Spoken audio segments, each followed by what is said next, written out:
Alright, welcome to how to use a power meter in 15 minutes. So here we have a bit of footage here going up the expressway bike track in Adelaide, Australia, waving some good day to some friends. And don't get run over by the bus doing it. Remember, whenever you take your hands off the bars and look around, your bike might swing a different direction, so be very careful what is around you. Bottom line rule in cycling, pay fucking attention. Pay attention. Adam's just joined me now, so we're heading up the freeway. There's a little fun ride here in Adelaide, Australia. Great place for cycling. Basically, how to use a power meter. A power meter is basically a pacing tool. It's a little measurement, a little gadget that goes on your bicycle, and it measures how much force you're putting through the pedals. Now, if you're riding a normal bicycle, or if you're a Paralympic or para-athlete in a wheelchair or a hand bike, you can measure your wattage as well. So today we're going to talk about the bicycle power meter, measuring the force going through the pedals, whether you're pedaling with your feet or your hands. It's the same thing. What it does is it just lets you pace. So right now I'm sitting on about 280 watts. I sort of average 280 watts for this climb, which is around, at my current weight, it's around 4 watts per kilo. So for me, that's tempo. My heart rate for this 20-minute climb was about 150 beats per minute.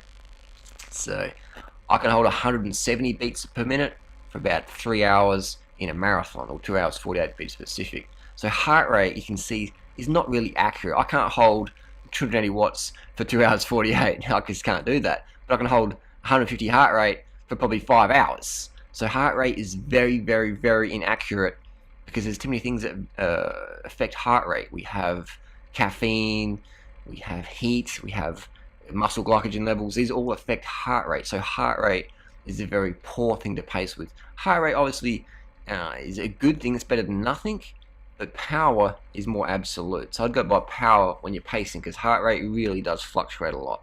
It fluctuates so much based, like I said, the variables: caffeine, hydration, stress, excitement.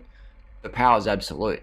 Power is absolute. Doesn't matter if I'm riding a bamboo bicycle, a heavy bicycle in terms of racing bike weight specifics. It's a heavy bike. It doesn't matter, because the power meter, it's showing me my watts. So it doesn't matter if my bike's 10 kilos or 6.8 kilos. The power is the same. So you can see my cadence as well. I'm spinning over 90 cadence, probably closer to 100.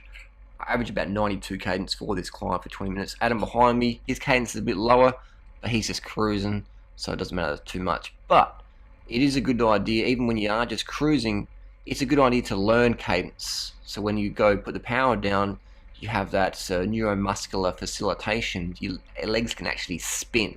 So I've been practicing for about 4 years now, ever since I rode with Lance Armstrong in 2009. And I went for like a 5-hour ride with Lance, sitting on the back of the peloton. Lance is a Astana team, and I rode for about 4 or 5 hours. And Lance was manic with the cadence, man. He's just spinning everywhere. I'm like, interesting. So ever since then, I started looking at more about training with power and cadence, and let's roll there. So again, bottom line rule to cycling: pay attention. There's witches' hats around. You might note me pointing the witches' hats out to Adam behind me, etc. Because the rider in front, they're the eyes of the road. So you need to point shit out. All right. Don't let people behind you crash because you're too lazy to point out that bottle or the whatever, the gravel around the corner. So we're just cruising up here, slowing up. Look, a little contender. Check out this guy here in the yellow black kit. He's like, banana boy, banana girl. All right, let's show him some gas. So he's accelerated.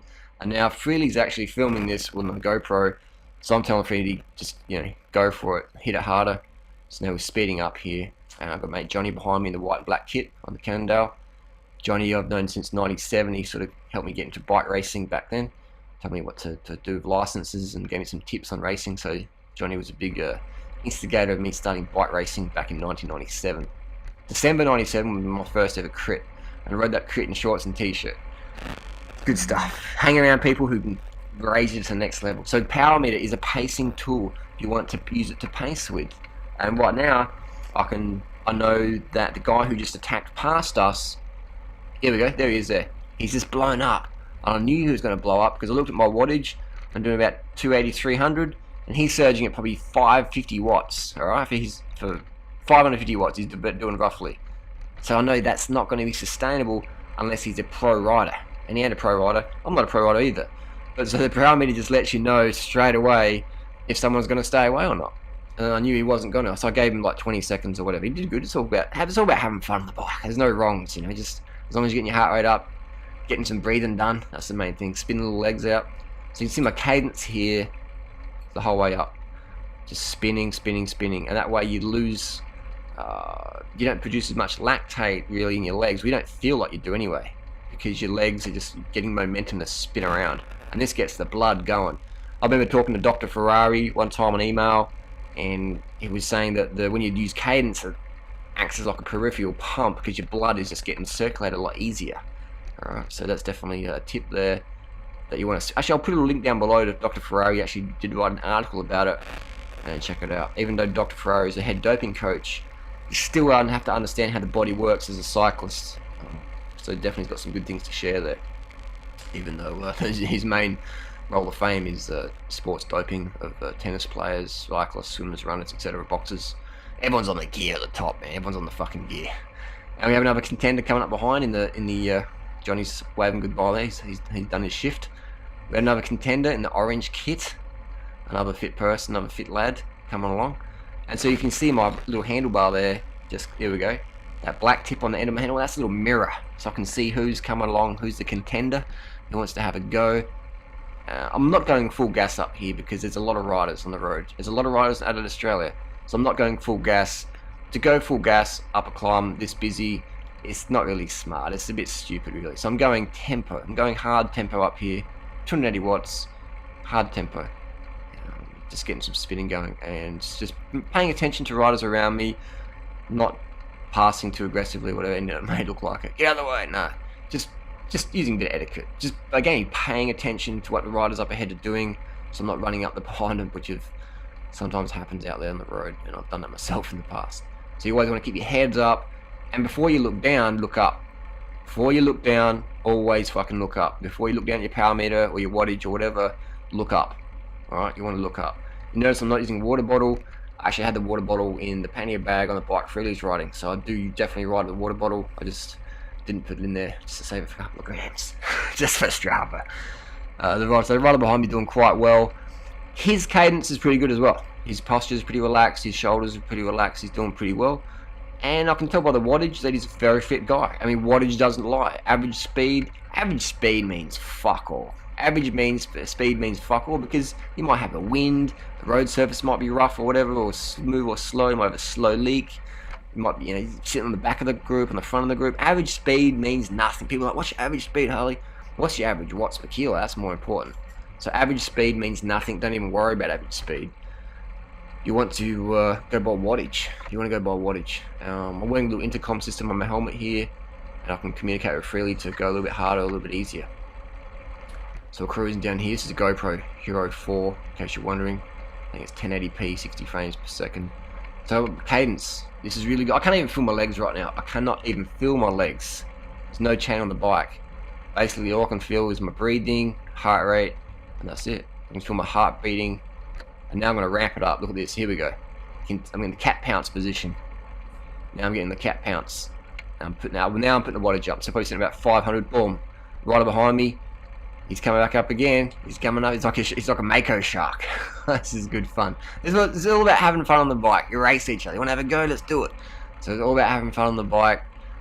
And everyone gets fitter at the same time. You learn more about your body, etc. So the guy behind me, very fit rider as well. Boom. Pop just sent. I put another acceleration in. Bring up to 500 watts. And in my mirror I can just see him popping off there. And that's it. So now you can see my faces are changing a bit. My body language. I'm out the saddle more. I'm still keeping the wattage pretty good. Just about 500. Just boosting up around here. Again, not going full gas because there's riders zigzagging around the road. So I'm definitely paying attention to what's around me. For safety. You want to be safe. The main reason people crash on a bike is they're just not paying attention. Alright, they're not paying attention. You've got to look up the road. Pay attention to what's coming up the road. That's the biggest tip I can offer anyone. Even myself. Most of my crashes happen when I'm not paying attention. I was texting my phone one time, went over the gutter, over the bars. Go around the corner too fast, not looking through the corner, hit the gravel, come down. You want to pay attention on the bike. Most accidents happen because people don't pay attention. Alright, back in the screen now. So you can see the leanness. There's not much fat or fluid around my knees. You can see that leanness. Alright?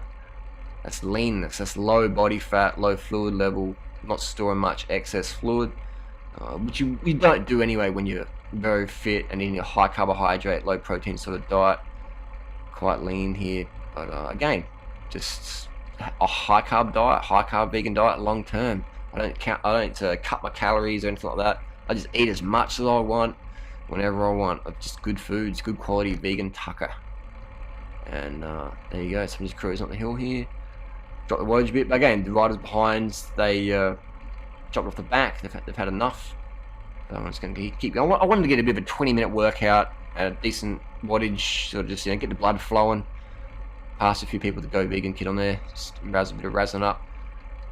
So how to use a power meter is you don't have to do a functional threshold test, because those things vary all the fucking time. All I recommend doing is get your power meter and get on Strava, and you'll soon work out what wattage you can hold for 5 minutes, 10 minutes, 20 minutes, 30 minutes, or an hour, alright? So if you're an Ironman triathlete, you need a fucking power meter, alright? You need a power meter. The people who really need power meters is the triathletes. When they're doing time trials, you need to know what fucking watts you're doing. People are like, I just ride to emotion, I ride to feel, and that's why you fucking never do as good as you could, because you don't ride to the technology that supports better efficiency, better performance. So the reason why nobody passes me up the hill on this day is because I'm riding to wattage, I'm pacing myself, I'm not blowing myself. You can't blow up when you use a power meter. When you actually fucking look at your power meter, you can't blow up.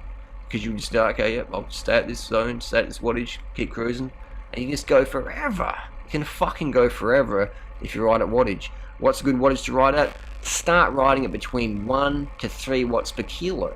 Alright? Ride it for an hour at 1 watt per kilo. Can you do that? Okay, good.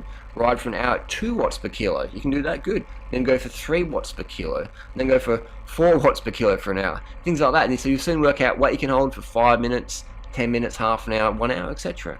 So the power meter, bottom line, how to learn a power meter, it's just a pacing tool. Alright, too many people make it hard than it really is. It's just a fucking pacing tool. And you work out what watts per kilo you can hold for you to climb on the street or whatever. If you want to go for an easy ride, you want to keep it maybe 1 or 3 watts per kilo. And if you're an absolute noob, maybe 3 watts per kilo is like all out. But eventually, you'll be able to ride at 4 or 5 watts per kilo for a few minutes or an hour or whatever, depending on your fitness level. So you get a power meter as soon as you can.